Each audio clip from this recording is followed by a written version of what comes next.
I want everybody who is listening to this to grab their phone right now, and you probably listen to Josh's podcast, obviously. And you're gonna grab that phone, right? And you can see it, right? See how you can see the time right now, you can see the date, you can see, your background, whatever else. Now grab that phone, and this is what happens when you're stressed. Now we're cool, we're chilling, yeah? We're looking at this phone. Right now, we're gonna get stressed. We're gonna bring this phone, because what we're gonna look for problems, we focus, right? Boom, like we look for problems, is what we're built to do. Boom, zoom that phone in, bring it straight up to your nose. Now read me the time, the date, anything else.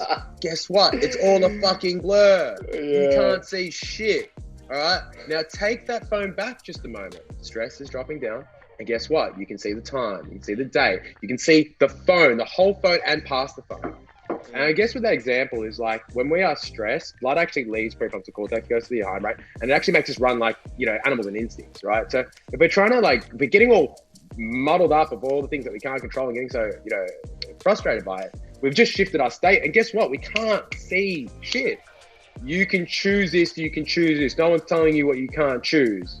You can choose to take joy in the run, knowing that you're now one step closer to the next place you want to be. You know what I mean? Like, let's say like a bank account balance. Like if you looked at me, like when you talk about like my journey or like that guy or anything fucking else like that, it's a net effect of all my decisions that got to there. It's like a bank account, right? Yeah. It's like, that's my net effect. And you know what? With all these things, every time you say maybe no to some short-term pleasure, to your go, that's a rep, right? You're building skills. You're building this skill and you're going to get stronger. And just like, your bank account compiling interest, you've got compound interest on this shit. So these people who achieve something, they're just making fucking choices or decisions each day that live congruently with what they want to achieve. And that's real fucking progress, right? Welcome to another episode of Couple of Lattes. Hello friends, Jacques here, and I just want to say a huge welcome to everyone listening internationally. Obviously, I'm in Melbourne, Victoria, Australia, but it was crazy when I was checking the statistics the other day to see how global the audience has really become. So welcome to everyone who's not in Australia. Please feel free to reach out, message me on Instagram, or anywhere else you can find my details. I think I'm on Twitter as well, but I basically never go on there. So probably Instagram. Reach out on Instagram. Anyway, today's podcast is one that's truly special to me. From the bottom of my heart, I love this human being. Chris Cannon is a huge mentor of mine, a great friend, and he constantly inspires me to become the person that I want to be. I think you're going to get a lot out of this podcast, and I think you'll get even more if you choose to follow Chris and subscribe to him as a mentor in your life. You can find all of his details in the description below. But for now, let's dive into today's podcast with the incredible, with the powerful, with the unstoppable force, Chris Cannon.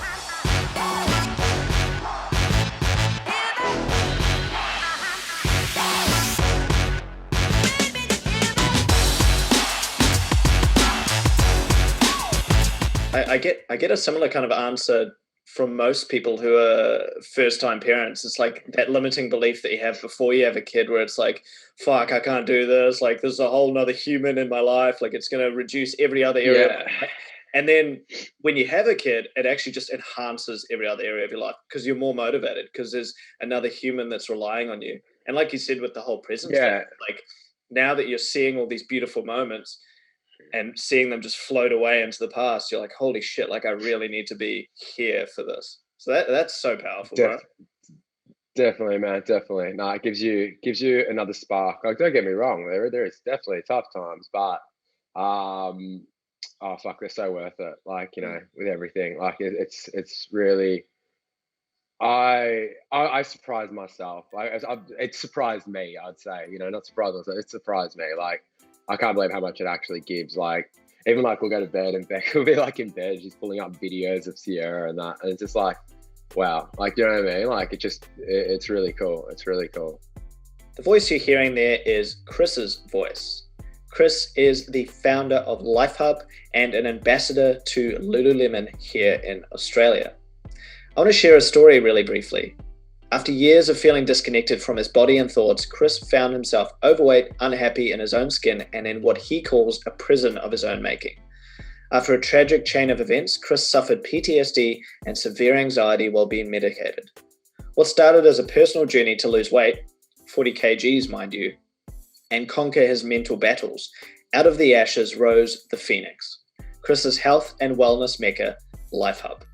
Chris has used his personal struggles and the knowledge he has acquired over the years to create the very place he wished was there to support him to get on track.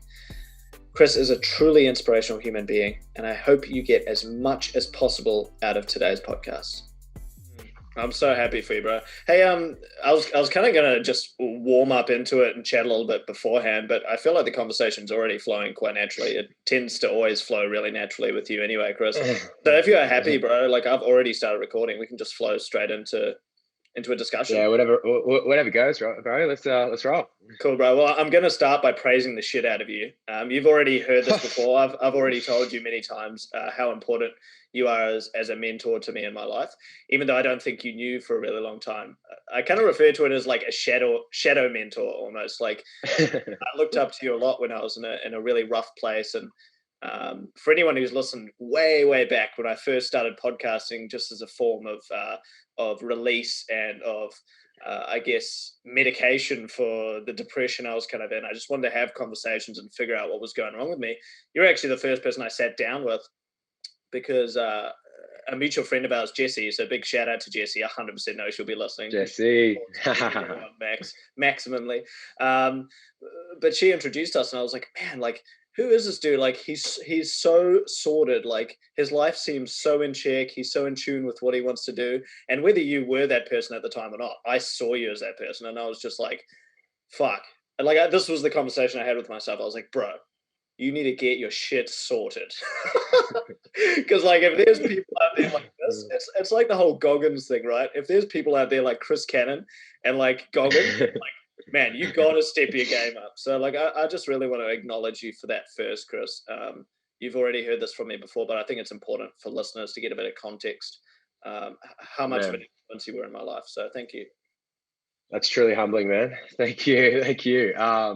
Yeah, no, that's incredible, and thank you for those kind words. When you talk about someone who's, I don't know, like some people can look at it like externally as like, yeah, made it, done it, got their shit together, or whatever else. And I'd always say is we never really arrive. Okay, so like, you know, if you think I'm like there or like ever been there or, you know, whatever else, it's like, you know, I really believe progress equals happiness. And, you know, we're not really going to stay content in the place that we are. Unfortunately, it's kind of part of the human condition, something that we've discussed in the past. And progress equals happiness. For us to, you know, release happiness hormones and all that, we got to be moving forward. So at any point that you ever caught me, I'm still in that fucking journey, right? Like there's no arrival point. I always say, you know, there's no goal. I mean, we know there's no goal at the end of the rainbow. There's no light at the end of the tunnel. You know, we can argue that, but the fact is, you know, you never arrive. And it's such an interesting person as someone who talks on goals so much and purpose and values. But you know what I recognize so much is like goals and milestones, you know, in purpose and values. But there's never like, whenever you get to a fucking goal, you're like on to the next one within a second. One, thank you for those kind words, and it's truly humbling. But whether I had my shit together or not, I wouldn't have even fucking known, because I was always on to the next one. yeah. I think that was like the thing that I didn't realize at the time, but I was like, there was this hunger inside you, and it wasn't like a hunger for anything material per se. Like the other day we were talking about how you wanted to get a G-Wagon, but it wasn't the end of the world if you didn't have a G-Wagon. But it was just this hunger to contribute and grow and to, I guess, realize as much as humanly possible your own potential, and that's what really attracted me to you as a person. But I guess to move on to what I really wanted to talk about today, and you've kind of already touched on it, is this whole idea of happiness. And I think something you mentioned there that was, I've got a thought in my head that I wanted to share, because otherwise I'll lose it, is this idea that a lot of people fall into, which is this, what I call, and it's not my own idea, but the hedonic treadmill, where, you know, you're constantly setting goals that'll give you some sort of hedonic happiness, or like material happiness. And then you reach it and you're just as disappointed as when you started. And when we first sat down and had a conversation, you absolutely nailed it on this, because I was in that hedonic treadmill. You're like, hey, Jacques, what are your goals? What do you want to achieve? And I rattled off a bunch of random shit I can't even remember now. And then you struck me with this kind of moment of realization where it was like, okay, if that's who you want to be, why not just be that person now? So today, like, I've actually only got 3 questions because I know that we're just going to go into deep rabbit holes. Yeah, yeah. The first question for you, and I think this will give a lot of context to people listening, is how did you create the Chris you are today? The Chris who's continuing to get better and better and better each day. And I think a really good way to share this with people would be to kind of put it in the context of your own story, because a lot of people won't realize when they see you initially, like, you've gone through a lot of shit to get to where you are now. So the floor is yours, bro. How did you create the Chris you are today? Out of necessity, right? Like, it was purely out of necessity. So if we talk about top level of the person I am today and what I teach, what I'm about, it's all the lessons that I took along that path, and I can go into that path in a moment. And as I've said to you before, like, I really learned through teaching and sharing. So selfishly enough, I love teaching because I love fucking learning, right? So that's the top level of where we're at. We take it back, right? So my journey came. I mean, I grew up, back, when I was growing up. We're not talking that long ago, but I graduated school 04. I'm 34 right now.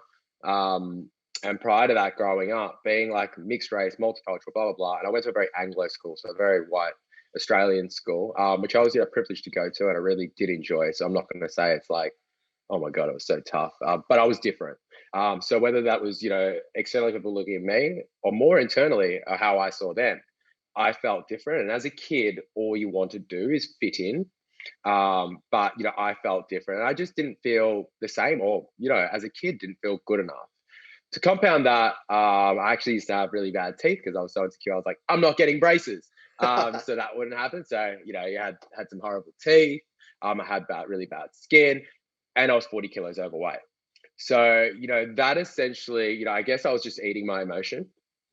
And then I became kind of thuggish because I was so scared of someone to say anything to me. I would not respond, but react, aggressively, because that would allow, essentially a protection around myself, right? So, growing up, I dropped the 40 kilos at the age of 17 to 18, all right? And that literally changed my life at that point. Like, I built, so to just through the disciplines of training and nutrition, I learned both like practically and metaphorically how to become a better human, and also realize, wait a sec, I can set my mind to something, I can put the discipline in, and I can go about achieving it. And that kind of led me into a lot of confidence and just a different kind of level of practice, because that was just like that sort of self-belief.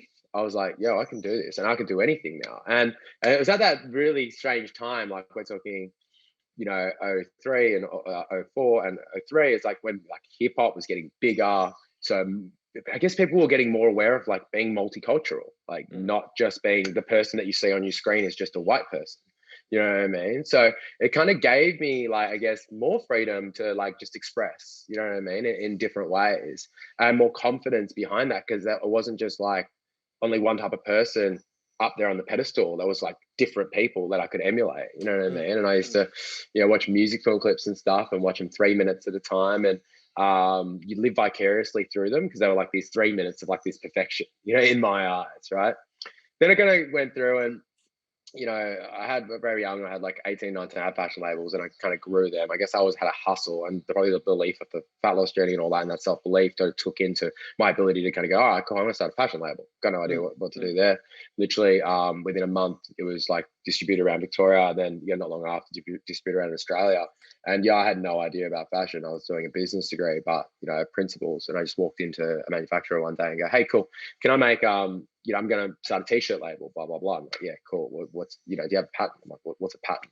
And like literally bit by bit, I learned the industry probably within a month, and got it out there, and then later, anyway, those things grew, whatever. But when I was 20, I met Beck, my wife, sorry, not my wife then, my partner.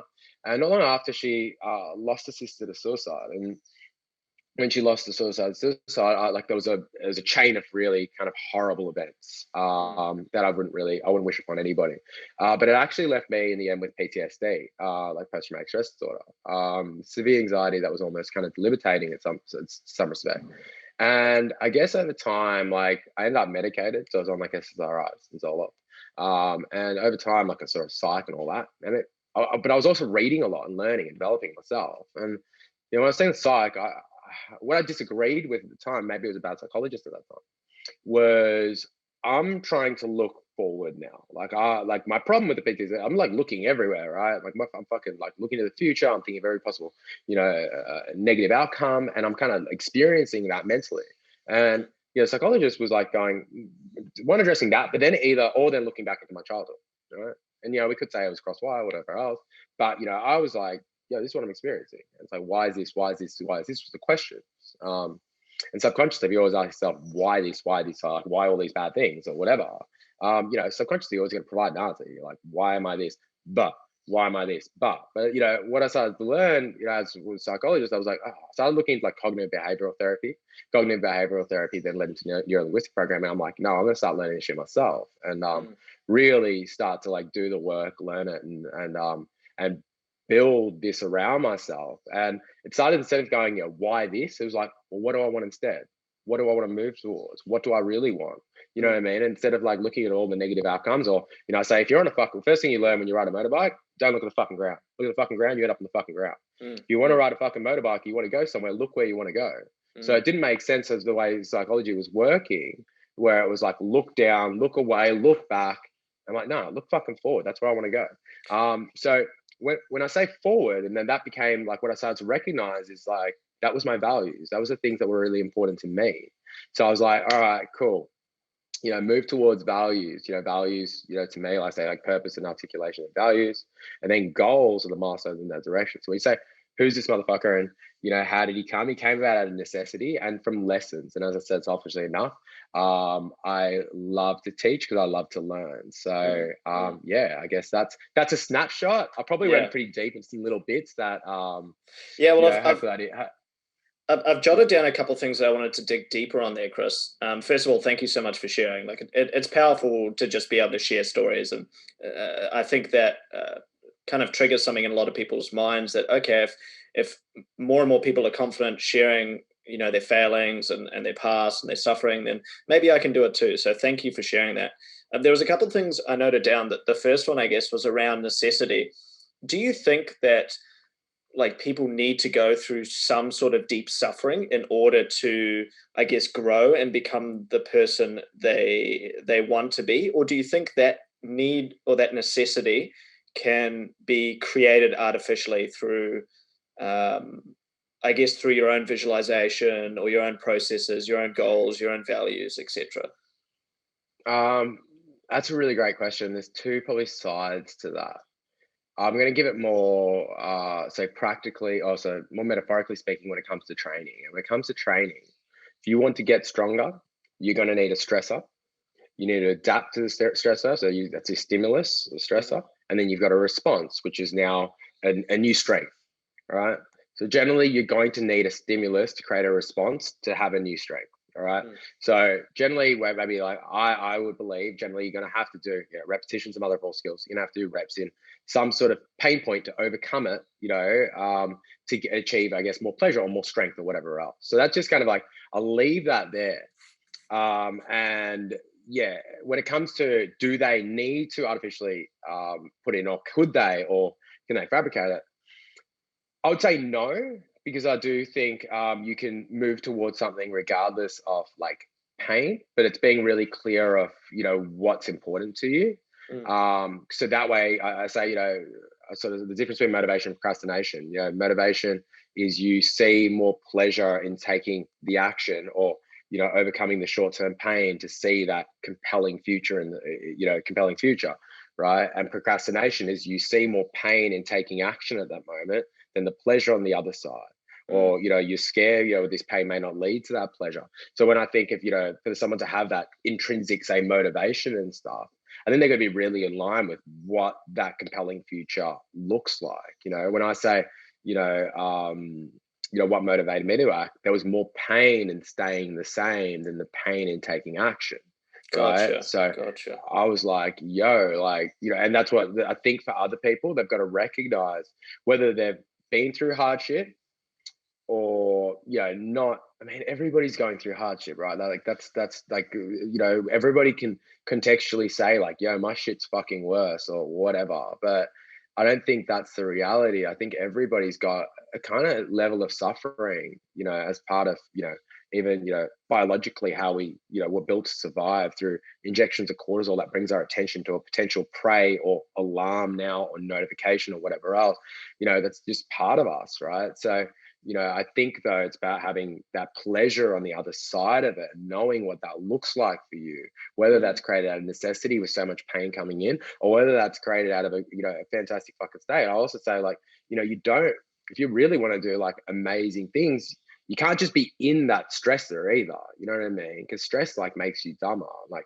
so if I go on the neurochemistry, it's like your blood leaves prefrontal cortex, the thinking, conscious mind goes to the, the hindbrain, amygdala, so on and so forth, and you're running like an idiot. So, so you have to have that point where you can experience the stressor, which brings upon the response, but at the same time step aside from it so you can navigate it clearly instead of running around like a headless chook. Yeah, no, that makes sense. I guess to put it like really simply is, you don't need to go through like a crazy moment of suffering. You just need to associate a real drive, hunger, and overwhelming pleasure with where you want to be, so that that's your only focus rather than lingering and procrastinating in the state that you're in. Is that somewhat correct? And somewhat, yeah, definitely. No, definitely correct. As you repeat it back to me, it can kind of sound, idealistic, in some respects, when you think like you've got to have this compelling future. But I guess it just depends what's important to you. And I really think motivation comes from being really clear on something moving forward. But I also am aware when you're in the fucking hole, when you're in that dark spot, it's very hard to see that compelling future because of the stress and all that's involved. And it's about probably recognize that. But it's like, we talk about anxiety, or like I'm experiencing anxiety, or I'm anxious. And it's just the ability just to detach from I'm anxious to I'm experiencing anxiety, instead of being like in the forest, to step out of the forest. That gives you a little bit more perspective. Because I understand, and I've been in it myself. Like when you're in the shit or when you're stressed, it's very hard to see this compelling, beautiful future. But if you're attached to the goals of the outcomes of it, that can make it almost unattainable and increase the stress. But if you think about, even if someone, like I was told to start with values, but instead of, even if they started with goals and then they ask themselves what's important in achieving that goal, what are the feelings they're looking to experience, and even live into those feelings, they can start to move into that, because it starts to become more pleasurable. I hope I'm not talking too top level there, but feel free to like dig on anything. No, I think that makes total sense. And I guess I'm going to use a quote that you've obviously worked with Liz in the past, right? She worked at Lifeline. So I did a podcast with her the other day, and she mentioned she had such a good quote. It was, if you sit in your own shit too long, all you're going to do is think shit. And I guess that kind of goes along the lines of what you're saying in a really simple way, is when you're in that suffering state and all you're thinking of is the problems, and you're overwhelming yourself, and you're feeling the state of stress and anxiety, which is pulling you away from being able to analyze the situation and make an informed decision, you're just trapped in that state. So I guess, what is a way that someone can snap out of it? Because it's easy enough for you and I to talk about this, and like I've heard talks with Tony Robbins where he's like, you just snap out of it and you change, and change is instant. But like, that's great when you're saying it and you're pumped up when you're hearing that kind of stuff, but what's some actual practical things that a person can do to get out of that state to kind of really feel what it is that they want to feel in terms of the change that they want to make in their lives? Yeah, first I want to say the necessity of the state, and then we'll talk about how we can get there real quick. We'll talk about the necessity of the state. Think about when you've ever decided to buy a car. When you're like, I want this car. Suddenly you see this car everywhere, right? It's your perceptual filter that brings it to your attention. Not just because Jark said, I'm going to get this car, everybody on the fucking road went and got this car, right? It wasn't the case, right? So whatever you look for, you'll find, whether it's conscious or not. So if you're like sitting in the shit and you're thinking about how bad life is, guess what? All you fucking see is problems, and whatever you look for, you find. So what we need to do is reverse engineer that and start to look for all the good shit. So we see more good shit, so we feel better. We do more good shit. You know what I mean? Like, so yeah, that's on the most basic level. Now, when we think about ways that, we train. As I said, like I was this crazy anxious mind, right? Especially, coming out of like the test and that. So I had to do training. I talk about the reps and the training and the strength, with physical exercise. It's also mental training as well, right? So I do different practices. So one was learning to meditate. And I was like, I can't fucking meditate. Like I can't sit for a second. Like my mind's just racing, right? So it seemed like the most inaccessible thing you could possibly imagine. But it started with like 1 minute just sitting there concentrating on my breath. Then, it builds up to whatever. Now I've someone who's meditated for like the last 3 years. And I'm ambassador for another company called Muse, which is like a EEG technology, a brainwave sort of scanning technology. So I get like neurofeedback based on my meditations. But now I only do 10 minutes, and it's still like been years. I've been doing it. So it's not like, I guess a lot of people look at meditation inaccessible because they put an expectation on it, which kind of breaks the practice. While if they just go, you know what, just do a little bit, whatever it is, it is. Then sometimes I like do cold showers, and that's a real shock one. I don't think cold showers are for me. I think, when I look at what it has like physiologically, like it's a jack of cortisol in the body. Like, it doesn't almost make sense. But what it has taught me is pain management. So I go in, I take on the hardest thing I could possibly do first thing in the morning. And, it makes every other pain point that I might experience in my day more manageable and easy. So these are all things, I guess what I'm saying is it's training my mind. Because if I say, whatever I look for, I find, if I can create that mental strength with the kind of the stressor, when my mind goes on the shit, I can learn to pull it back. And then my mind will go back on the shit, I can learn to pull it back. And with every one of those, I'm doing reps, right? Every time of that, I'm getting stronger. Repetition is the mother of all skills. So if I want to get stronger mentally, I need to do those reps. And all I have to do is be conscious, like, I'm in the forest right now. Pull myself out. I'm back in the fucking forest again. Pull myself out. And the other one, and it's all good. Like, and the other one is journaling for me. Like, creating a filter for myself each morning. Like, and it's just as simple as, what am I grateful for? I'm grateful for smell of coffee. I'm fucking present right there, right? Like I'm smelling the coffee, right? You can't, like, it's very hard to smell and think of coffee, like, you know what I mean? And then do something else mentally, right? So it's so many different things. You go out, like I'll go out in my backyard and I'll just like try to feel the air on the back of my neck. Like I'm fucking present right there. Everyone can put all these expectations of what that fucking is, and whether I'm like sitting in, some golden field or whatever else, some tea plantation or whatever. But whatever you do to just create that mental discipline or even awareness of the moment to bring yourself back, that allows you then to create these filters. So gratitude obviously allows me to create this filter to see more good shit in my day. And then, for me, it's like prioritization. So, I always believe in like effectiveness over efficiency. I think a lot of people get their day done and they do a lot.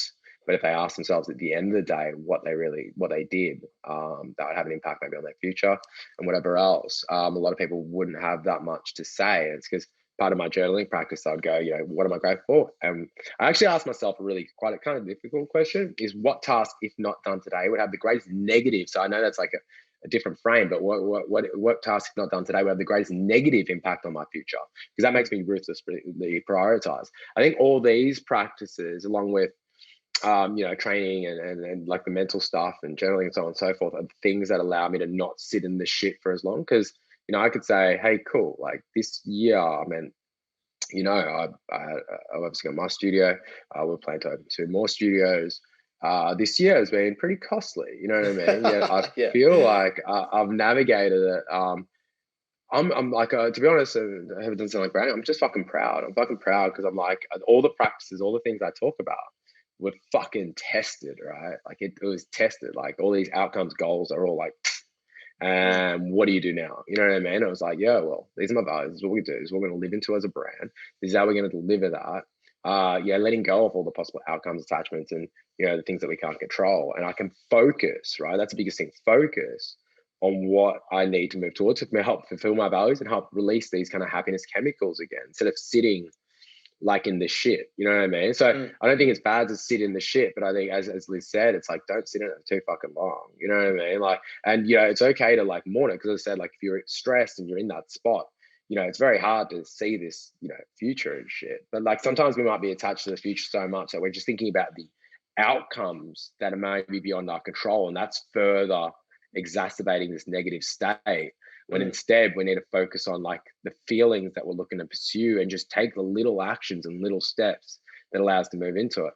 that was more about the mind. And I'm just going to touch on the physiology because you're talking about like, Tony Robbins and this and that. And I'm going to say like, Yeah, Tony Robbins was like, Tony Robbins was neuro-linguistic programming as well. So, I've done a grad cert, which essentially is like high school education doing neuro-linguistic programming. And just quickly, Chris, so what is neuro-linguistic programming? Just so people kind of get a bit of context around what it is. Yeah, cool. Well, it was created in like the 70s, so it's quite a new kind of practice. And there's a lot of stuff that are really incredible, stuff that I'll debate on it. There's stuff that can be quite dark on it, there's stuff that can be quite amazing on it.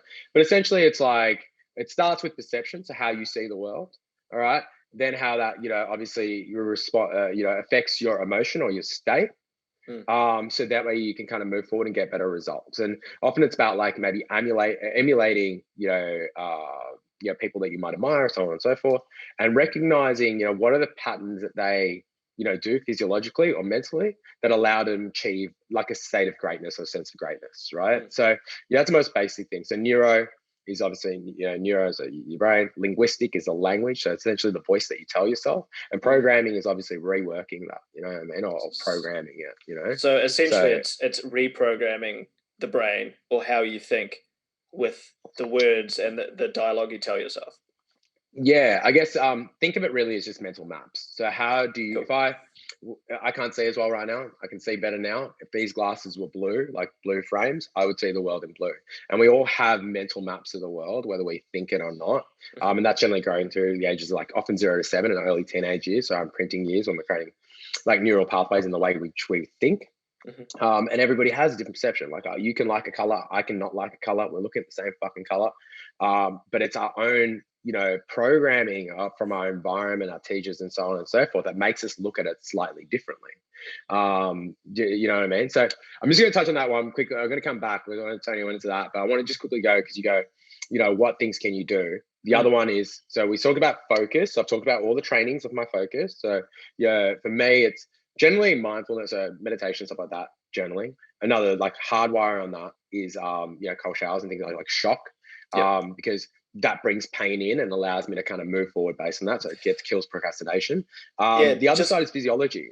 Yeah. Just quickly on that one, Chris, the cold shower one, I do that as well in the morning. And I think a good way to put it is, I guess it's by exposing yourself to that acute stress and going straight away in the morning, like, all right, like I can handle this. I can handle this pain. It basically, I guess, programs your mind to realize that throughout the day, all of these things that you perceive as insanely stressful and this chronic stress, like getting emails or notifications or all these things that you have to do, then become a lot more manageable because you've proven to yourself that you've been able to deal with the stress in the morning. Is that correct? Definitely. And what you also recognize, I don't know, where you are with it. And once again, I won't do more than like a minute or two, like, because it's fucking cold and I'm a wuss when it comes to temperature. But, when I'm in there, like I've just sort of got to the point now where I'm like, before it was like, like sucking myself up, Wim Hof breathing, all that. And now I'm like getting in, I'm like, all right, let's test this. It's only just come about this week, right? Well, I'm like, because when I'm meditating, it's like about thought comes up, how do I just let it go as quickly as possible and come back and then go court, let it go. And I was like, wait a sec. And when I've been getting tattooed and that, I was like, first it was like, and then it was like, can I just not experience the pain? Like, can I actually just detach my mind from that sensation? And I started to be able to do that. I mean, I've had a lot of work done.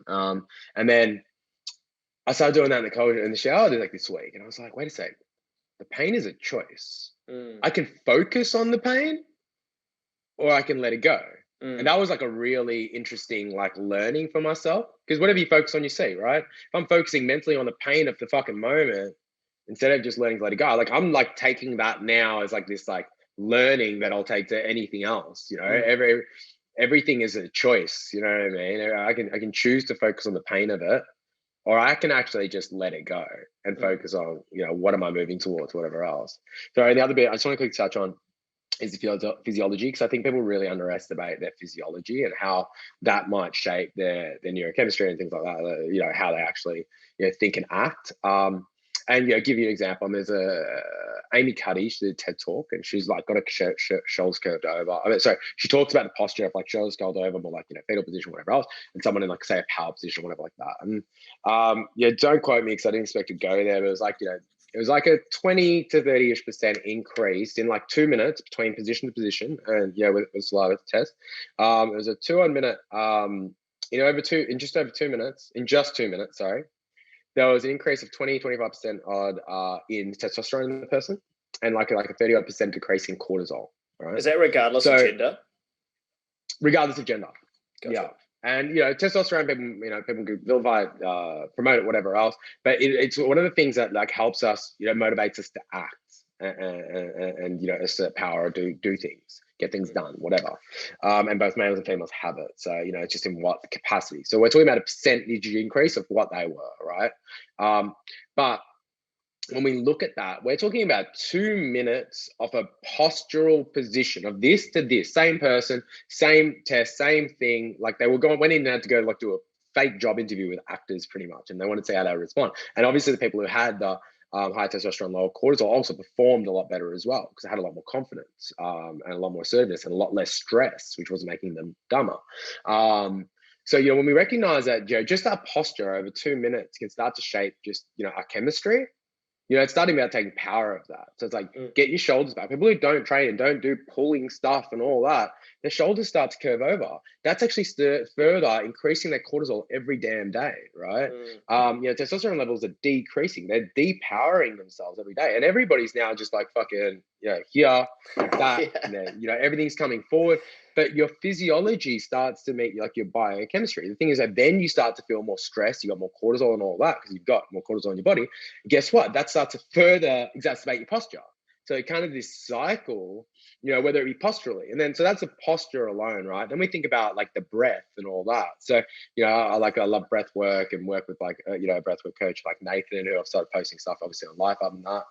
We've got like a little breath work short course that we're going to be putting out. But with that, think about the breath. The breath is like one of the most incredible things. Like, think about every time you've been razzed up, like whether you're anxious or whatever else, your breath is short, right?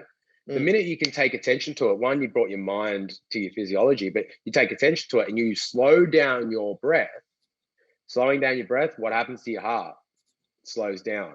When you slow down your heart and your breath, what happens to your whole emotional state? It slows down. In those moments when you're experiencing, I'm less stressed now, you're experiencing less cortisol in your blood. Like, do you know what I mean? Like, your experience is still matched with kind of your chemistry, right? So, if you want to feel better in any one moment, get yourself out of that shit. It's about controlling the controllables. And, you might be, really frustrated about an outcome that you can't control right now. But, what we talked about and what you talked about earlier, I was like, for you to like feel good, to act good, to get good results, you can't wait for the fucking results to feel good. If someone wants to lose 20 kilos, right? And I get a lot of people coming to me for body comp work and stuff like that, right? Someone wants to lose 20 kilos. You don't wait to have lost 20 kilos to act like the person who's going to have the 20 kilo loss result. You got to fucking start doing it now. Do you know what I mean? Like you don't become that person by waiting to become that person. 100%. You got to become that fucking person. So, you're going to have to, shape up your mental and physical self to prepare yourself to even take the actions that it will require to live into that possible outcome. So you got to bring that fucking shit in and and imagine it, live it, feel it, smell it, hear it, fucking taste it until you do it. Because otherwise you're not going to be motivated to act. Like the minute something fucking hard comes in, you're like, yo, I can't be fucked because I'm this person. You know what I mean? Like, yeah, 100%. I think what you're touching on there is actually what I want to move into next. But just quickly, I want to recap because I think you touched on some really fucking important points there. So in terms of, I guess the original question was like, how can people make that initial change?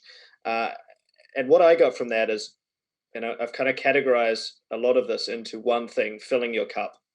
So that's what you talked about with, having the cold showers in the morning, doing the meditation, doing the exercise, doing things that essentially prime your body and your mind to take on the challenges throughout the day.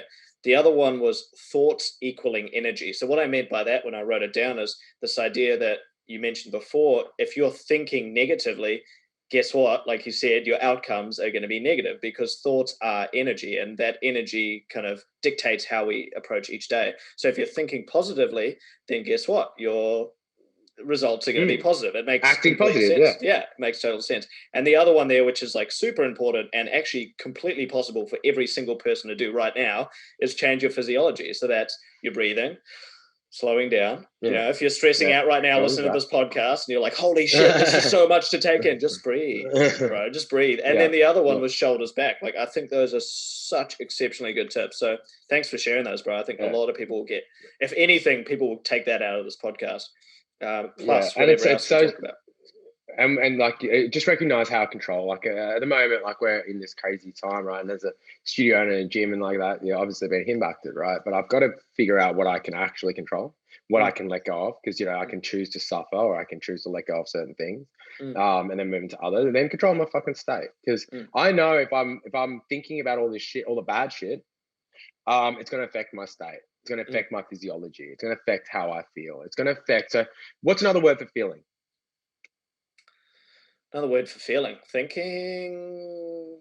Thinking's part. I feel like your feeling is a combination of your thinking, all right, or your focus. So feeling, emotion. Yeah. So feeling, emotion will be your thinking, and thinking is often the questions you ask yourself, because the questions you ask yourself formulates your thinking. All right.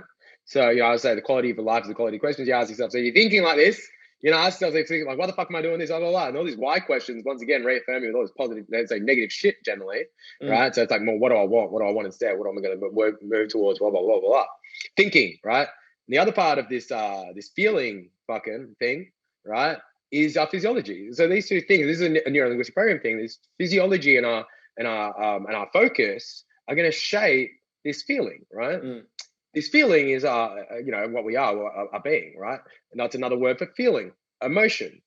What does emotion work into? Emotion, right? So it's maybe that way on your screen. I'm not sure. Emotion, all right? If I take that out, feeling, emotion, me, right? Emotion is my energy in motion, right? So my energy in motion moving into it. So my emotion creates my energy in motion, all right? Which creates the way I look at the world, which is my personal reality. And my personal reality, the way I look at the world, shapes my personality, which is how the fuck I'll act. You're this negative motherfucker. Who wants to be around the negative person, right? This negative person, right, has created their personal reality, shaped their personality, and now they're a victim of circumstance. But they've got to recognize that they've got a choice. I think that. Sorry. No, that was a really good rant, because like, I'm super inspired listening to that, and I just wrote that down as a timestamp because I'm probably going to use that as a bit of an intro. Like, I think that kind of shit is powerful, right? And for anyone who's listening in going, like all this, thoughts become energy, it's all just fucking spiritual hippie bullshit. Like, there's science behind this stuff now that shows that, the way you think actually triggers, like you're saying, physiological changes in your body. So thank you for sharing that. And I guess what I was moving into before, which I think we're kind of naturally moving into anyway, is this idea of your state.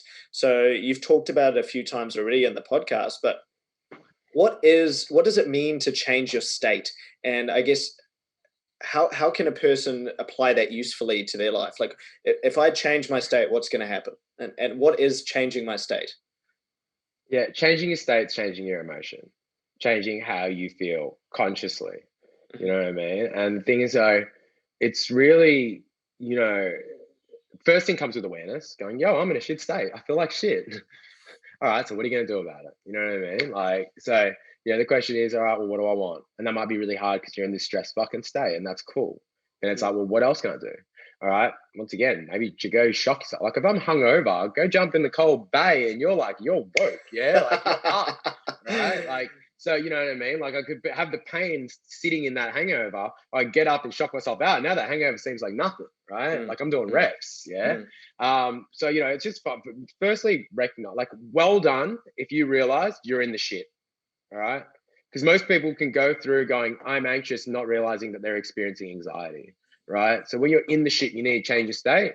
You've taken the next step by recognizing that you're in the shit. Because some people are just like, it's fucking shit. This is shit. Well, sorry about all the swear words, but I hope no worries, dude. But some people are just in it, yeah, and they're in it. They don't even know they're in it, and they're the victim of circumstance, right? So once you recognize that you're in the shit, you feel like shit. Well done. That's the first step. Then it's like, all right, well, what can I control? What can I do? All right. So, I know when you're in a stressed state and we talk about like meditating, I'm like, how the fuck can I sit there and meditate? Because my mind's going, this is a waste of fucking time, blah, blah, blah, blah, blah. All these voices in the head. It's like, all right, cool. Well, if that's not accessible at that point, write it down. And when you have to write down, you literally have to slow down your thoughts enough to like articulate what's going on in your mind. All right. And then that's a great practice. Just write it down. Even just write down what the fuck you're experiencing. Let it go, release it, do whatever you need to do. And then it's like, do things like get up, go for a jog, move, shift your physiology. You know what I mean? Like get like training. Like when I started, my weight loss journey and even to now, like a big part of my, mental practice was physical exercise. It was a release. It was like, whether it was like a run or whether it was a push in weights and going really hard. And obviously I'm more into strength and weights and stuff like that. Like, it's invigorating.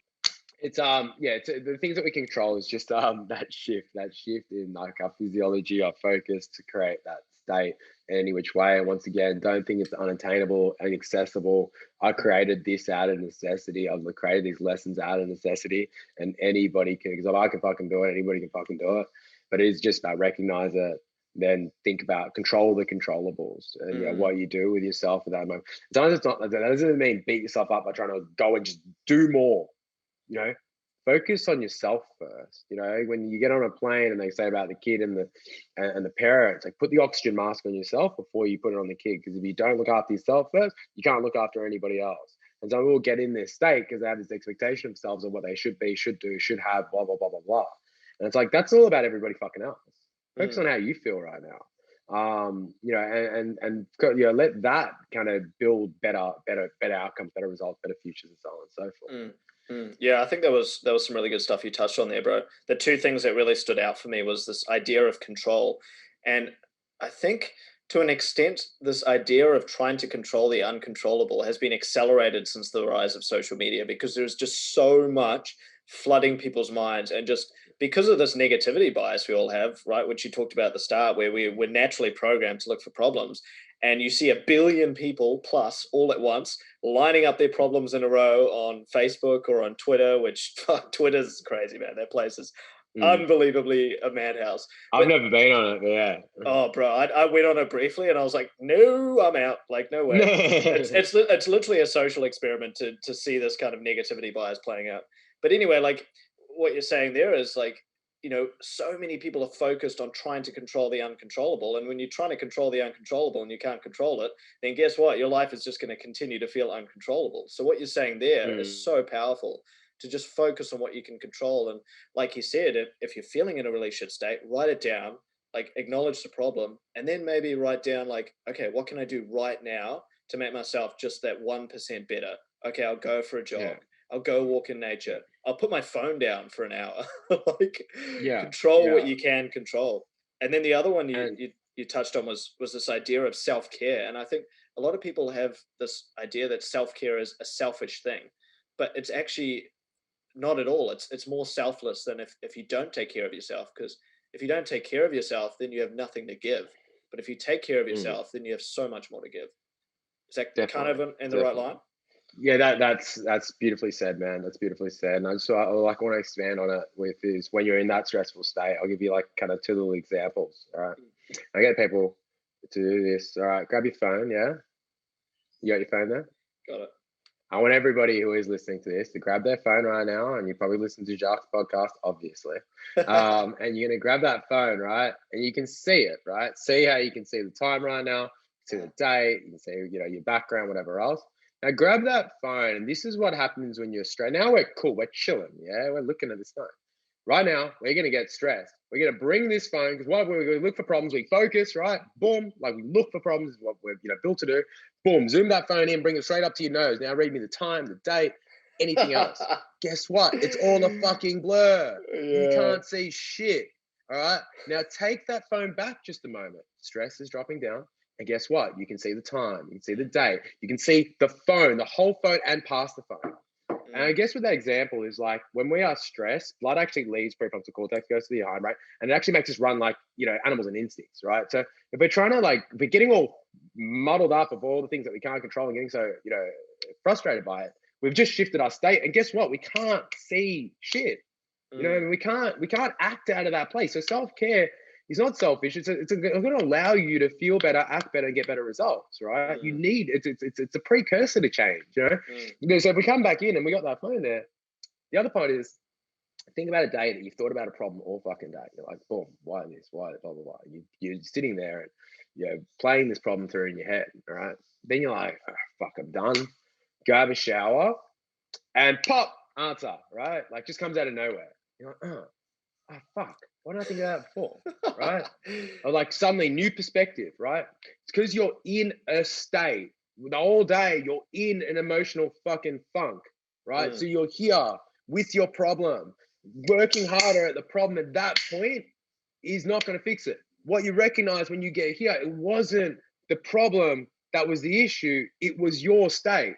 Yeah, right. Because when you change your emotional state, feeling, environment, whatever, the problem changed. You either saw past it or it disappeared. It wasn't even a problem anymore. And what we've got to understand is like how we see the world, as we talk about the neurolinguistic program and stuff, it's perception, it's what we see. But what you see is what you experience, and what you experience is like the actions that you'll take. Yeah, like that's your emotion, that's your feeling, that's what you take into the next moment. So it's just about going like, just fuck, it's just recognizing it, like, and just having some sort of perception on it. Yeah, I think that's a really fucking cool exercise, by the way, the one you just did with the phone, because like I was going cross-eyed and it was full on blue and I could feel the cortisol pumping into my brain, being like, oh fuck, like what's going on?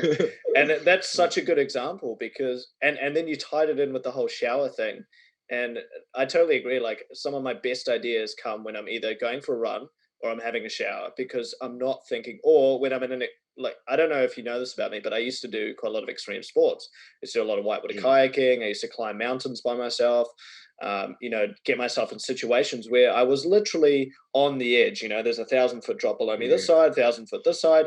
And that's guess crazy. What? If I think about the future or the past, which is generally where all the problems appear, I'm going to fucking fall off. So I am glued to that point in time there. And guess what happens once I get through that moment, that now, all of my problems disappear, all of them. And all I see is solutions. And I think that was so powerful what you said with that example with the phone. And then the idea of when you go and jump in your hot shower. So that's a metaphor for changing your state, and zooming out, all of the problems disappear. It's so or crazy. there's new perspective, right? Like that's just like, and whatever we got to recognize is like, well, like, oh, I'm stressed, I'm anxious, blah blah blah. All right, cool, I'm fucking here. What am I gonna do? What am I gonna do? Learn things, and like, you know, my toolkit, you know, it comes over time. I'm just learning, right? Like I've tried different practices, you know what I mean, and I slowly build my little toolkit, my arsenal that helps me feel a certain way, you know, to become that person that you see or whatever, you know what I mean. But you know, as I say, this person was created out of necessity, because this person was in the fucking funk all the time, right? And he has to go, wait a second, I'm here. How am I going to get out of it? What am I going to do? What am I going to take control of? And the only thing I can really control of is like fucking me. You know what I mean? Like that's the only thing I really have control of. Everybody else, you know, is doing their own thing, right? Like I absolutely can't control really fucking anything, but how I feel and how I experience what happens. Yeah, that's powerful, bro. I guess another one that comes to mind in terms of where people go wrong a lot of the time with changing their state or kind of making any sort of change for the better in their lives is this idea of being trapped by fear, or by this idea that if they fail, then everything goes to shit and that can't happen. Like there's no way they can fail. There's no way they can be in pain. So how do people kind of navigate that? There's a point that I was like, I guess I'd consider myself like a perfectionist. I'm a bit of OCD, right? And perfectionists would stop me from like getting shit done, because I would, you know, fear the failure, whatever, you know what I mean? Or fear is ever good enough, or it'd never be good enough, right? And that would lead to the stress state that would further like delay things and procrastinate. So I think I've just gone on a little bit of a tangent. Can you repeat that kind of question? Because I want to come back to it properly. Yeah, cool. So I guess the crux of the question is, how do people overcome this idea that failure is a bad thing and that fear is a place they don't want to be? Yeah, I guess, yeah, as I was saying, with the procrastination coming off the perfectionism, it was that fear essentially, would anything ever be good enough? You know, for a big person, like for a big thing, like as I say, like it's practice, it's repetition, it's a skill. Like anything that you see of anybody else, like my mental practices are skills. You know, the talking that I do, they're skills, right? Like, and the only way you get better at a skill is by doing it. You don't get better at riding a bike by not riding a bike. So, you know, if you want to get better at these things, you've got to not fear the failure, but look at everything as a lesson. That might sound cliched as fuck, but it's the truth. Yeah. Like, you know, everything that I'll ever do is through like falling in the shit that many times that just, you know, picking myself back up or recognizing it and going, all right, what do I learn from that? What do I do better next time? Move on. Yeah. So, you know, those people who are getting, you know, a fear of even trying, they're not giving themselves the opportunity to fucking fall over and get stronger or learn. You know what I mean? So that's where progress will stop and procrastination will set in, because they're not acting. And you need if you do want good results, like it's all well and good, and you know, it depends on the train of thought. Like if it was in like Buddhist philosophy and stuff like that, which I also love and appreciate, it is all about being, and it's not really even about acting and not really about the results, it's just about the being. Western society is all about the getting, not even about the action, and barely about the being, right? And then if we try to find some mutual ground and we can hopefully find a little bit of a happy place, you know, we really got to, you know, be, act, and then get and achieve, you know, so on and so forth, finding the kind of the marriage between the West and Eastern sort of worlds. But, you know, you don't have to, you know, feel and act, like, you know what I mean? If, you know, instead of like waiting, because without it, there is no, and it depends once again on which philosophy you're looking at, but there is no progress without the action. And even if it felt like a stumbling stone, or you fucked it up, if you don't get stressed about the fuck up and go, what do I learn from it? That's the repetition, right?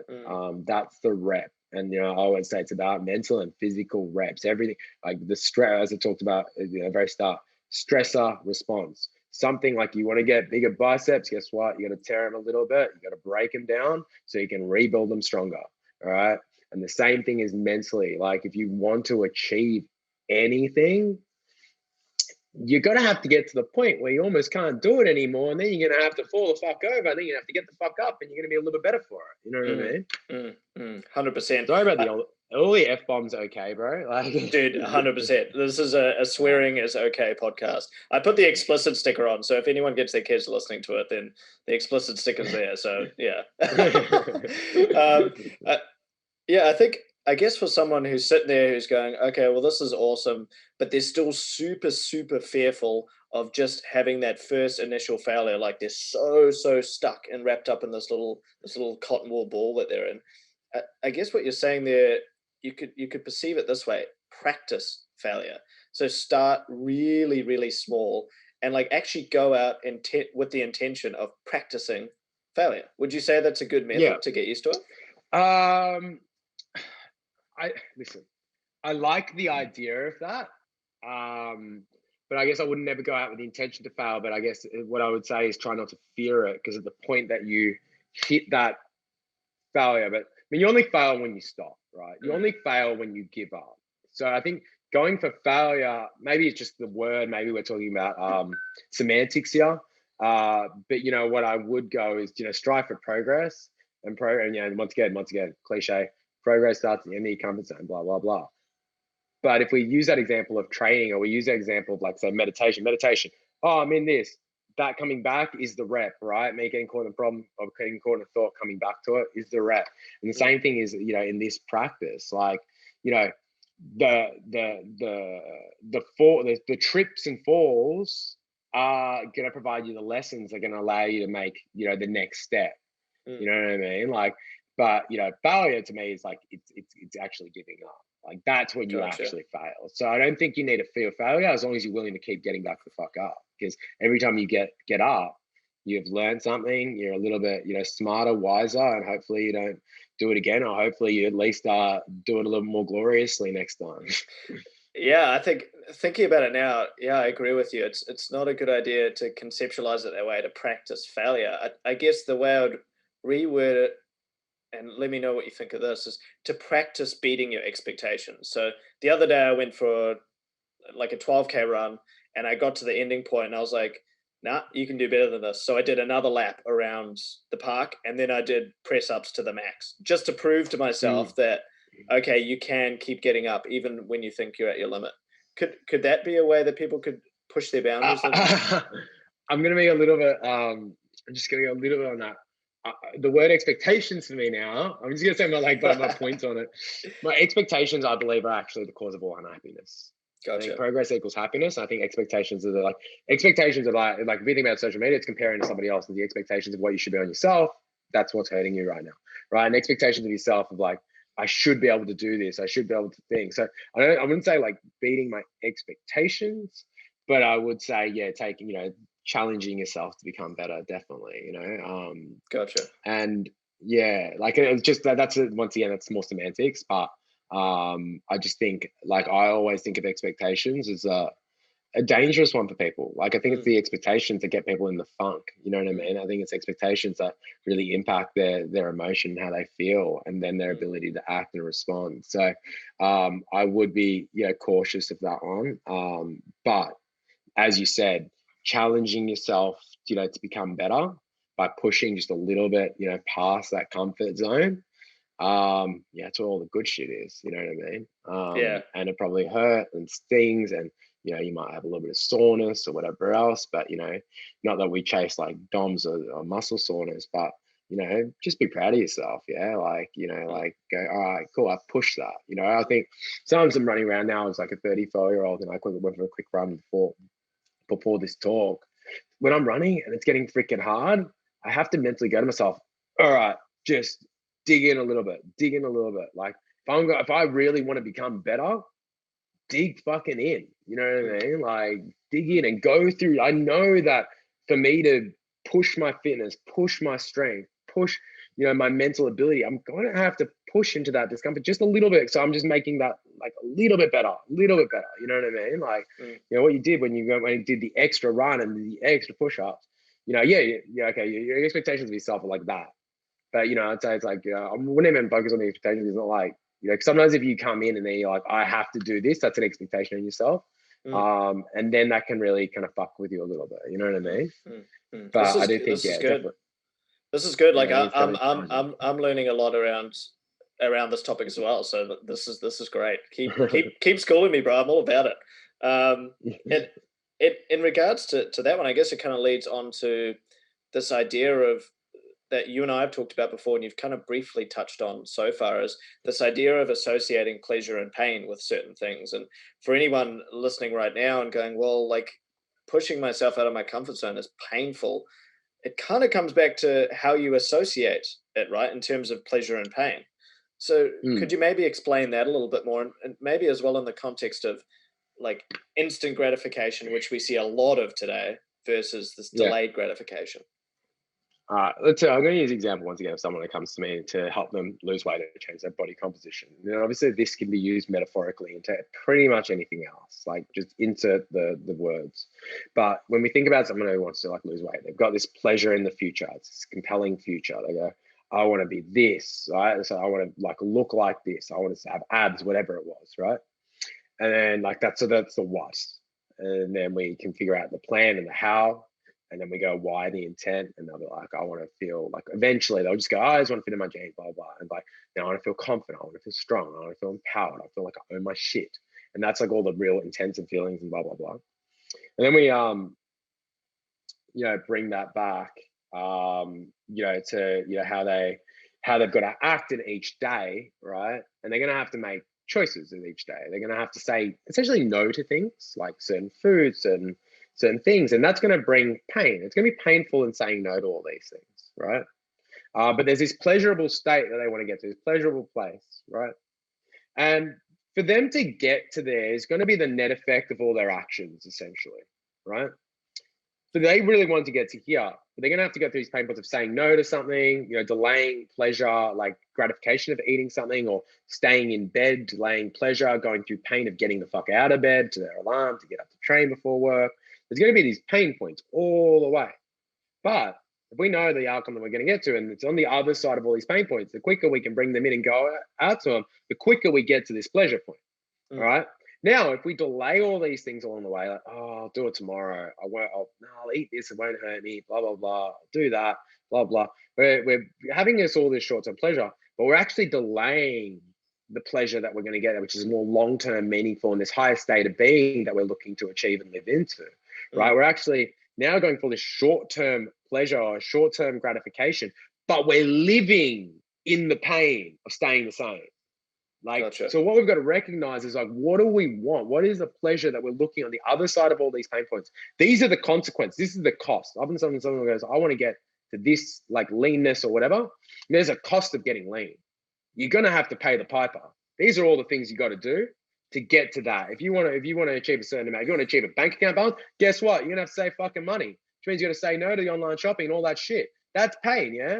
But if you're not willing to pay the piper, if you're not willing to have the consequence of costs of getting that particular outcome, well, then you got to drop the fucking outcome. If you're not willing to do what it takes, if you're not willing to go through the pain or the short-term, at least delay of pleasure, like go through, less just short-term gratification shit that doesn't go in line with, the particular outcome that you're looking for, well, you're not willing to pay the cost. So that means you got to drop that goal, right? You got to forget about it, and you got to figure out a new outcome that you're willing to pay for to do it. Because if you continue to set this outcome and you continue to, not be willing to accept the pain, all right, you're constantly going to be disappointed because the expectation is that you should be at this outcome and you're never going to fulfill it, right? But what you have to do instead is go, wait a sec, that's the outcome. These are the costs. Tick, tick, tick. I'm going to fucking do all these things. And you know what? I'm not going to wait. I'm going to procrastinate, not to take this. I'm going to fucking do this shit. So I'm going to do this shit because the quicker I get all this shit done, the quicker I'm at my goal. The quicker I have this pleasurable state. All I say, some people self-sabotage, right? Like, oh, but I fucked up on the weekend. I did this. Okay, cool. That's cool. It's cool. But we're just delaying that outcome. That's up to you.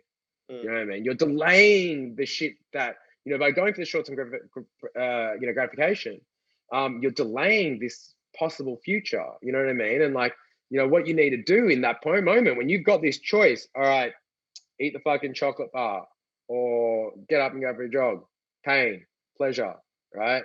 But you've got to then take pleasure. Know that you've got a choice. You can choose this, you can choose this. No one's telling you what you can't choose.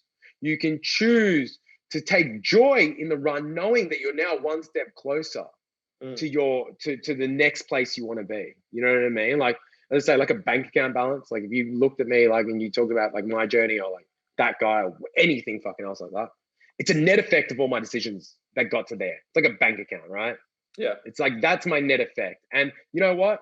With all these things, every time you say maybe no to some short-term pleasure, to your go, that's a rep, right? You're building skills. You're building this skill and you're going to get stronger.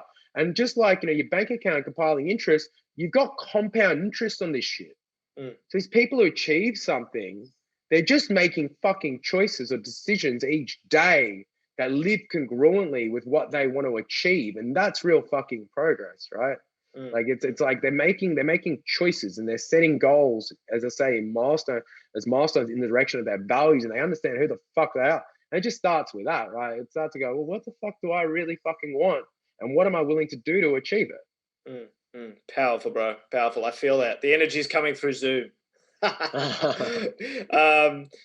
I love that. I guess a couple of things that come to mind when you say that is, for a lot of people, they do have the wrong goals, essentially, or like you say, the wrong outcomes, because they don't actually think about all of the things that they're going to have to suffer through momentarily in order to be in that state or become that person that they're so keen on becoming. So they essentially put this ridiculous expectation on themselves that they haven't already decided how they're going to meet, because they're just going to keep doing all these little things that give them pleasure in the short term. And then they have this almost this weight over them, this goal that they're constantly not achieving, that's making them feel even shitter and even shitter and even shitter. So they're just feeding the beast of suffering. So it's like, exactly. Like you say, it's easier to just, all right, I want to be a millionaire, but I'm going to go on benders every weekend and spend my entire paycheck. Yeah, great one. You're still going to feel like shit in a year when you still want to be a millionaire and you still have a $0 bank account. So change the outcome if you're not willing to sacrifice in the short term. Is that kind of the gist of it? Definitely. I mean, there's two parts of that. Like, we look at like a big part of like, one of my coaches or one of my mentors in neurolinguistic programming when I was studying was, he talked about this thing. Like a lot of people think of a lot of people when they set goals, they go outcome. What is the outcome? What do I want? What's the intention? So that's a newer piece, right? Starts with why, Simon Sinek, so on and so forth. The newer piece, the why. Fantastic. That's only two parts. The last part is the cost or the consequences of this outcome or action. You need to pay the piper. You don't get this without doing all this shit. And if you haven't recognized, so we start with the outcome. Cool. What do I want? Intention. Why do I want it? Costs or consequences. What do I have to do to achieve this? And are these costs or consequences worth this outcome? Wait a sec. I actually value going out and partying with my friends. I value this. I value this goal, but I also value all this shit. So I'm not willing to pursue this goal because my other values are getting suppressed. Set a new fucking goal that fulfills the values, that also allows this one. Does this fulfill the intention, which is the value? All right. What is the outcome? Does it fulfill this intention again? Oh yeah, cool. Well, I've just brought this goal down a little bit, but now I can still go out and have drinks with my friends, but still achieve this goal. Because now I'm willing to take all the costs, because now I can still go with my friends, but I'm going to still have to get up and go for a jog. And now I'm getting like what I really fucking want, right? And now I'm living congruently with different, because we got different values, values and needs, however we, articulate them. But, they come back to like neurochemistry. Like there's different things for us that release dopamine, serotonin, oxytocin, endorphins, and so on and so forth. Happiness hormone. Like this is not just like my opinion. This is the science of fucking happiness in some respects. It's like, and our values are just an articulation of how we move towards dopamine or, human connection and love and shit like that is how we move towards oxytocin or the release towards it. Fucking social hierarchy and all this shit and status is how we move towards serotonin. When we laugh or when we go for a fucking run, it's how we move towards endorphin, which human body's natural morphine. But we got to understand all these fucking practices. I'm saying the top level, right? But like everything I'm saying, I like I'm not just saying it as like an opinion. I'm saying it's like the science behind it, right? And I hope that people go, all right, well, I'm going to try practically do this. So outcome, and once you go, sorry, for the tangent. Outcome, intention, consequence, or cost. What I said, like cost of getting lean, you're going to have to do it, and you're going to have to accept it. Otherwise, as you said with the expectations, change your expectations, right? Change your expectations. Don't sit there and have them. But then not be willing to do it, and then just beat yourself up about it. You know what I mean? Because then you're sitting in the shit. Yeah, 100%. I'm pretty conscious of time, Chris. Are you kind of restricted by time at all? No, I've got a meeting in 16 minutes, so I can roll. Okay, cool. If that's the case, then I've got one more question for you, but I think we'll probably spend about a half an hour on it because we'll go into a deep hole. Mate, we can try. We can see how we go. Okay, quickly. Okay, I'll quickly ask this question, and then I've got what's called the 4-in-1, which is 4 quick fire questions, and then you get 1 question for me. But I just want you to quickly explain. You talked about the science of happiness, and I guess it's safe to assume at this point that our thoughts and our emotions translate into our reality that we create for ourselves. But how does that work in the most basic sense? How does our thoughts? I feel like I've got, so that's what I'm articulating each piece of this. All right. On the most basic level, I say you feel good, you act good, you get good results. Like, and so that sounds so basic. And I always wonder if people most people go, yeah, cool. They're like, yeah, like they really get me. But if you get up in the morning and you feel really good, all right. If you feel good, like if you feel like shit, like I naturally wake up pretty stressed, to be honest. I think of all this shit that's going on. And if I got up and I keep my foot on the side of the bed and I create this filter, like the world's fucking shit, and I'm now just sitting in this cortisol and all that, guess what? I create this filter and see my day and everything is just shit. And I'm in a bad mood and whatever else, and I get bad results, right? Otherwise, if I get up and I find myself in the shit and I train my mind to come out of it, I start to feel good. I take better actions, people are, more attracted to being around me or whatever else. The energy is more contagious, so bring up, other people, and we all get better results. So on the most basic level, it's about feeling good, acting good, getting results. I don't know if I really answered that question. So can you maybe just hit it back to me again in a line so I can try and make sure I just really hit that point? Yeah, I guess when it comes to how can I structure this in a better way? So like you say, when you wake up feeling really stressed and you're in the state where you're basically sitting in the shit, what does the science tell us in terms of switching that state from feeling shit to feeling good? What are the Yeah. procedures that happen in your mind, and how can you best facilitate that process? All right, let's start with how we wake up. How do you wake up? Anxious. Anxious. All right. Do you wake up naturally with living inside? Do you wake up to an alarm or just wake up? To an alarm. All right. Whether you wake up to an alarm, whether you wake up naturally, it's a rise of cortisol in your blood. All right. It's a rise of stress in your blood. Cortisol stress. So everybody wakes up because of a rise of cortisol in their blood. That's how we wake up. That's how that's just part of the biochemistry. Now, when stress happens, right, cortisol rises in our blood, we look for problems because there's a stressor and we're looking for what's causing the stress of the problem. Now, in a world now that we actually don't really have that many problems, and I can still say this as a fucking gym owner in Victoria in the middle of a pandemic, right? But when we don't really have that many fucking problems, guess what? We'll look for them and we'll fucking find them because that's what we're built for, right? So when you wake up and you catch yourself in the fucking problem, what's actually doing, like your subconscious, the hindbrain, whatever you want to label it as, whether it's a Western or Eastern or whatever, your amygdala, hindbrain is sending to your fucking prefrontal cortex, your frontal brain, and going, there's a fucking problem because it's a rise of cortisol in your blood. It's looking for problems. Now your mind is going, where's the problem? Where's the problem? Oh, that's a fucking problem. Oh, that guy's a dickhead. And blah, blah, blah. And you're going around and you're pointing out all these things and you're sitting on one or you're doing, sometimes, when you wake up in the middle of the night and you're thinking of the problems, it's like 3 a.m., like generally like cortisol will start to rise if you're really stressed at a point. And then you're like, fuck that. Then you find yourself bouncing to the next one. Then you find yourself bouncing to the next, and you're like, fuck, there's so many problems. Tell you what, it's not the problems are the problem, it's the state, it's your emotional state that's the fucking problem. Because of the fact that you can't even stay on a problem for a minute and you move to the next one, none of these are the fucking problem. Because they're not really, because you're bouncing, like you're not even staying on it. It's your amygdala going to your prefrontal cortex. It's called amygdala hijack, where your hindbrain is going to your prefrontal cortex, going, problem, look for him. Then your prefrontal cortex, that's the fucking problem. That's it. That's what we need to think. But then next minute you go on the next one and you recognize, wait a sec, you're literally your prefrontal cortex, then it's telling you, yeah, I've got the problem. This is it.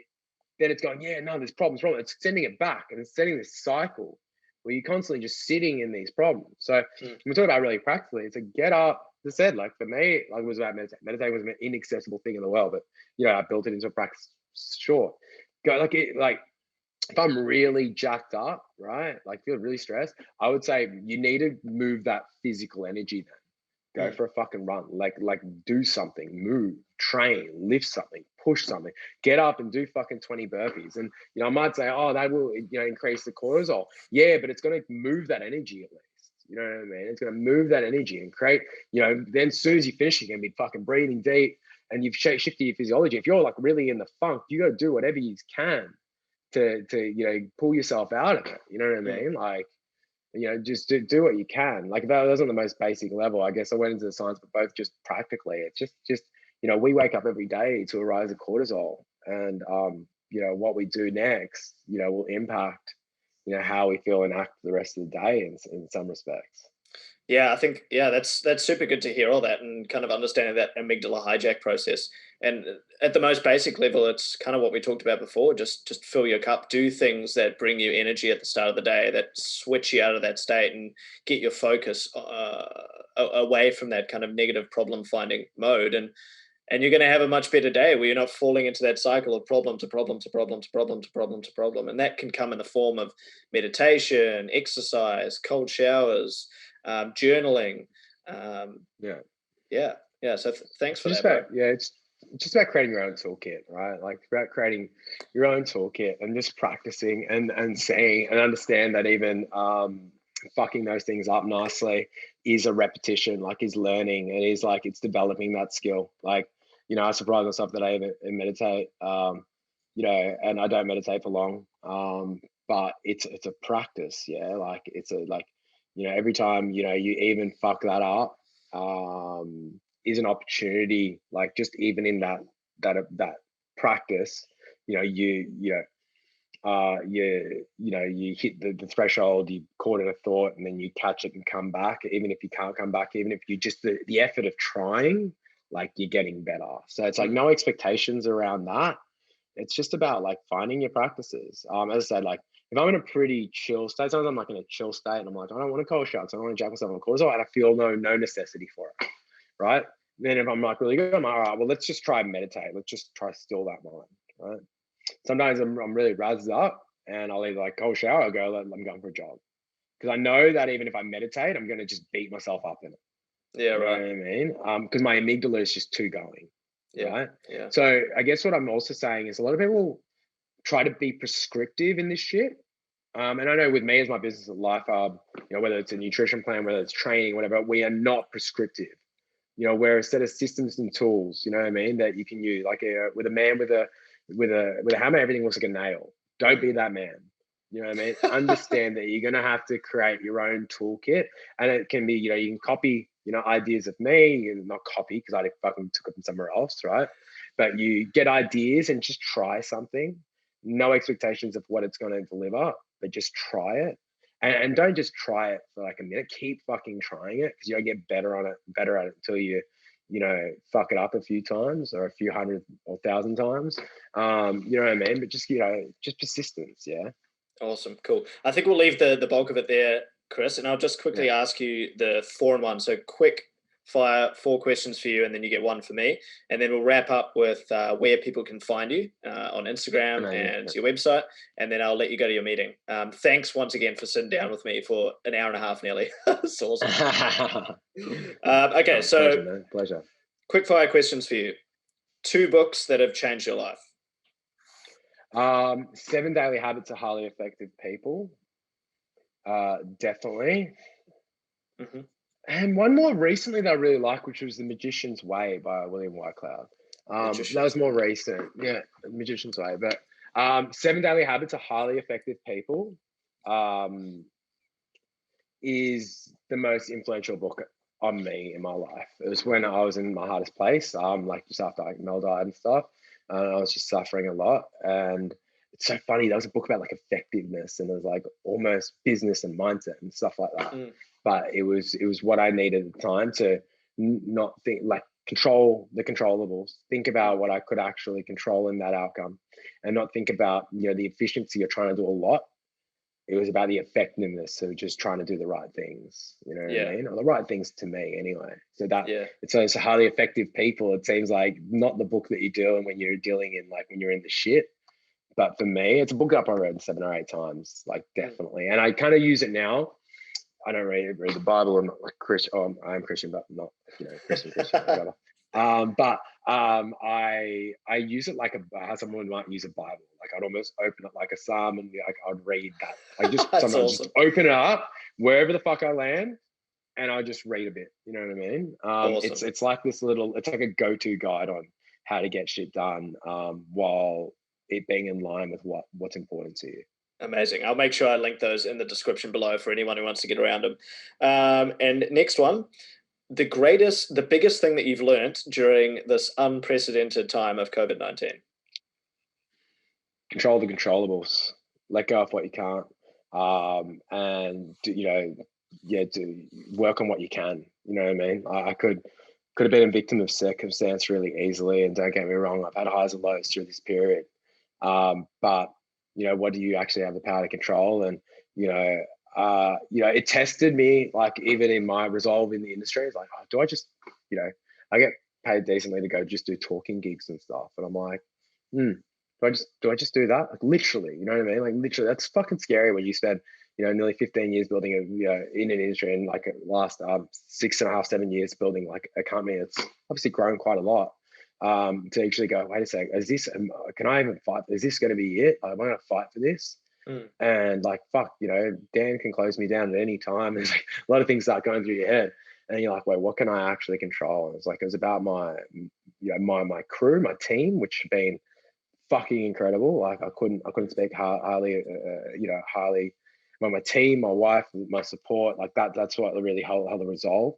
But yeah, really control the controllables. And if I really broke that down, the only thing you can control is your state, your emotion, how you feel. It's the only thing. People think they don't have control of that, but it's the only thing you actually do have control of in your life.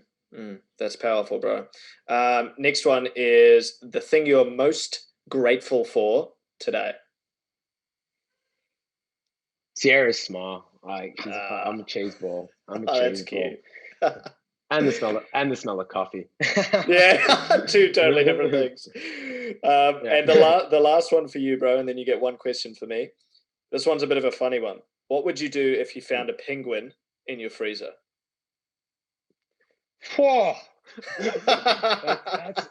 I'd freak the fuck out. Who do you call? Like, I'm like, I'd freak. Like, that's kind of like dark almost. Like, I feel bad. Is this a cartoon kind of question? Like, it's gonna jump out and we're gonna like do a dance, or is this like it's like almost like this chopped up penguin in my freezer? Like, I don't know where this is. Like, I want to think about it playfully, but I don't know if can a penguin survive in the freezer? Like, is the penguin alive? The penguin's alive. It's okay. It's chopped up. Yeah, I don't know. Do penguins bite? Yeah, I don't know. Well, my wife's scared of birds. Like, scared of birds. I mean, she's got better with it, but I remember in Bali, we went to like this kind of sanctuary place, and she like literally got under the table and like hid. So I'll probably tell Beck to like get out of the house. She would lose it. And then, I really don't know. I'd try to escort it out, like, and then call somebody. Like, there's a penguin on the loose. It's like literally a penguin. Maybe put in the backyard. I mean, Beck's little pool thing is there, and a little water playgroundy thing. So I don't know. Maybe you can just sit in that and hang out until like find somebody. It's a super random question. I actually thought, there's a dead penguin in my freezer. Like, what am I gonna do? Like, that's horrible. Like, you know what I mean? I didn't know what to do about that, but I'm happy it like survived and it got out and got to frolic in the backyard. I'd definitely call somebody. I was not expecting that answer. That was awesome. I love asking those kind of questions. Cool, bro. You get one question for me, and then I suppose we'll quickly wrap up. Yeah, cool. It's funny because I just like I saw this question before. I'm like, all right, cool. What would that be? And for me, it would be, and I think of this for myself often, but it's like, I have two that I actually want to ask. But I'm gonna stick with one. Unless I get a bonus question, but we'll see. It's what for you has been giving you the greatest return on investment, whether that be with your time or with your money. Oh, good question. Let's say in the last year, to make it kind of, a bit more kind of bring it in. So greatest return on, and if you do have something from your life and you're like, no, it's actually this. Greatest return on investment, whether it be time or money. Greatest return on investment. I suppose there's two really for me. The first one would be meditation. I've gotten deeper and deeper into meditation. I did a week-long silent meditation quite recently. I think that's really been a huge investment in terms of my time. I'm living a hell of a lot more presently. Much more clear in terms of where I want to go. And I'm just way more at peace with everything going on. So that's been a huge, like, I can't even calculate how much time that saved me, especially in terms of living in a problem state, The other one would be I did a reading course at the start of the year, Jim Quick. I can't remember the name of the reading course. I think it's just called Quick Reading. But that's been a huge investment for me in terms of like money, because I've been able to plow through books. Like, I can read 1,000 words per minute now. So I can read an entire book in half a day. So I just literally slayed books. I discovered a bunch of things in regards to investing, in regards to making my money work for me. And it's already been just a ridiculous return on my investments in terms of money and in terms of like what I'm able to know, how I'm able to connect with people on deeper levels. So that would be my answer. Awesome. Can I ask you that other question? I was just telling my next meeting, I'm just going to be 10 minutes. It's our studio manager. I'm sure she'll be cool. Yeah, cool. So I'm just going to quickly text her. I said sorry twice within a sentence, so I'm sure she'll be cool. And as I said, like the team, like they've been absolutely incredible through this period. Like couldn't be more proud of the Life Hub crew. Coming back, my other actual question. This is a question I was doing for a bit, like it's a little 11:11 project. It was kind of 11 minutes, like 11 o'clock. And the question that I was asking people, because like I love the idea. So as I said before, thinking, all right, is the questions we ask ourselves, right? Mm-hmm. So, and I think it's really important to get and understand that, like everybody, have you seen like Brene Brown's, like, Brene Brown's, what was it called? Her TED Talk? Yeah, her TED Talk and her book and stuff like that. Yeah, anyway, she's amazing. I took this little piece from that, which I thought was incredible because it created a level of transparency. Because a lot of time we don't say what we're thinking in our heads, right? Mm-hmm. And often that we're thinking in our heads, we're kind of critical of ourselves, blah blah blah.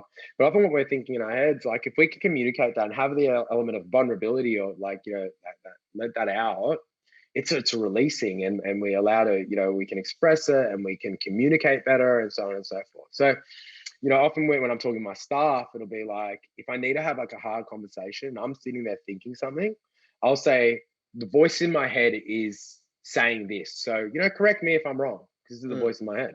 So, with that sort of context, a lot of time, when we're asking ourselves questions, like, that's formulated our thinking. So, what started to interest me is, what are the questions other people are asking themselves in any one moment? So, and a lot of the time, you're having a kind of a thinking, you might be thinking through a subject over like a week, and you just keep asking yourself this question. So my question to you is, what is the current question that you're currently finding yourself asking yourself? You mean like the most common question I ask myself day to day? What are you asking yourself like lately? Is there a question that, you keep asking yourself? Is it something that you're like, I'm not sure about this, or what do I want to do here? Or what's that? Is there a current question that's going to give us the insight into your current thinking? Yeah, 100%. That's an easy one, actually. It's, why are you doing this? And I ask myself this. I've kind of learned this over the process of a couple of years. Is like, I'll ask myself, why are you doing this? Not so much because I'm worried about why I'm doing something or I'm stressed about it. It's, I want to clarify why the fuck I'm doing something, because I just got sick and tired of doing shit because other people expected it of me, or I thought that was the right thing to do. So that is definitely my go-to question. Like if I'm doing something and it's bringing me some sort of pain or annoyance, or I'm feeling suffering, I'll just be like, Jacques, why are you doing this? And most of the time, when I ask myself in the context of trying to figure out why I'm going through a certain stage of suffering, the answer will come back a resounding, I have no idea. And in which case I'll be like, well, fucking stop, dude. And I'll just stop and I'll just say no. And asking myself that question has been the greatest question I've asked myself, because I've started saying no to all the bullshit in my life, and I'm starting to just clear up exactly what it is I want to do. And if I ask myself, hey, why are you doing this? And I'm in a state of suffering, and then the answer comes back, because if you get through this, like you were talking about before, if you get through this painful period, you are going to have so much pleasure because you're going to be able to do this, then I'll keep doing it. Like, no problems, no worries. Yeah, that's incredible. And that's, to be honest, that's the epitome of effectiveness over efficiency. It's not just about doing things. That's being efficient. That's just getting a lot done. But it's not effective. It's about getting the right things done. It's often asking yourself quality questions like that make you go, wait a sec, is this actually important to me? Will this actually move me, closer to it? Even if you can't articulate like the goal, but you're making the steps. Like, to me, that's the most important bit. It's the practice. You know what I mean? Like, and that's where the progress comes. So yeah, no, awesome, man. An awesome question that you're asking yourself.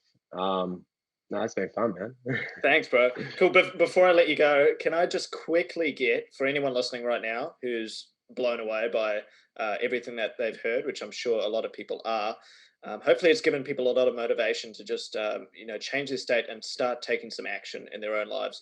But where can they find you? Where can they follow you? Where can they get that inspiration from? Maybe Instagram?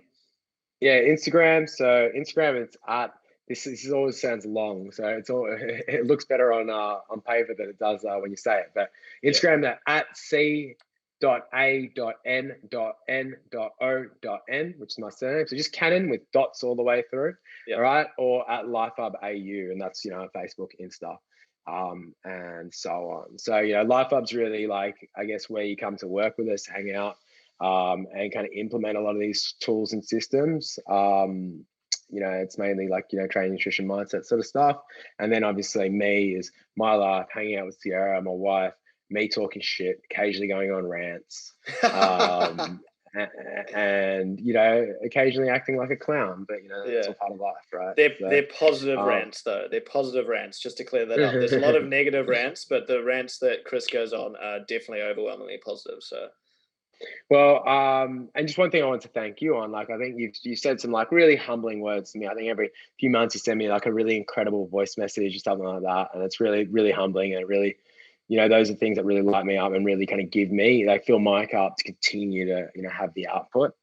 But you've inspired me, more recently. One, I said through your persistence and your consistency, and I think that's something I value really highly. It's consistency.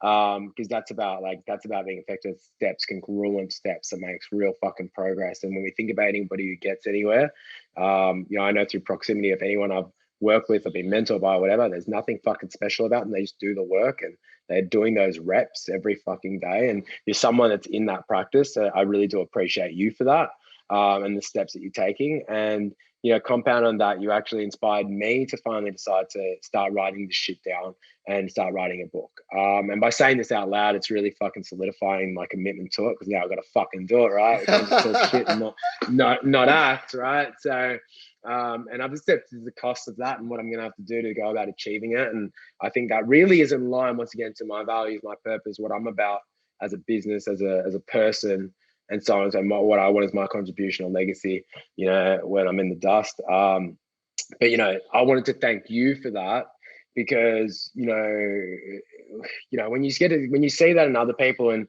whether I played any sort of part in that or not, your consistency is inspiring as well. Yeah. So, and you telling me, you're like, yeah, I'm gonna write a book, and I'm like, yeah, that's a commitment. I've been thinking about that for ages, and people might tell me to do it, but I'm like, am I there? Like, who wants to fucking listen? Anything, like, the questions you ask yourself, right? But you inspired me just to take action. You know what I mean? Knowing that no matter what that outcome was, once again, this controllable shit. It was in line. Yeah. So I could ask myself why, and I could answer that, pretty fucking clearly, and recognize how important it was. You know what I mean? So thank you for that. Thank you for your consistency, man. I think it's so important in this life. Like, we've all been through our struggles. We all go through it, but how we, feel and act, and, how the impact that we have on others is so important. So, especially for you, man, well done. I think you've done a lot of effing podcasts, right? Like, you've done this for a long time. It's pretty consistent, man. It's a solid effort, definitely. Yeah, thanks so much, bro. I'm super, super humbled, like ridiculously humbled. I might have a little cry after this, actually. But thank you so much, bro. And yeah, like we talked about, I'll be definitely on the pre-order list for your book, and it'll be cool when they both come out and we can stand there and go, fuck yeah, we wrote a book. This is sick. Hell yeah. But yeah, bro, thank you so much for your time. I know you've got a lot on for the day, so I'll let you go pretty soon. But yeah, I think you're going to offer a lot of value on this podcast, and I'm humbled to hear that you praised me about the consistency, and I can tell you now it's starting to pay off. The growth is starting to go exponential. So pumped. Oh yeah.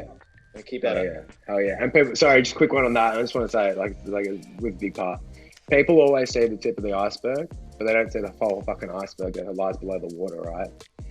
Although this is just layers and layers and layers. So as you start to, really fucking shine through and you come to the top, that might be articulated as the book or whatever fucking summit there is.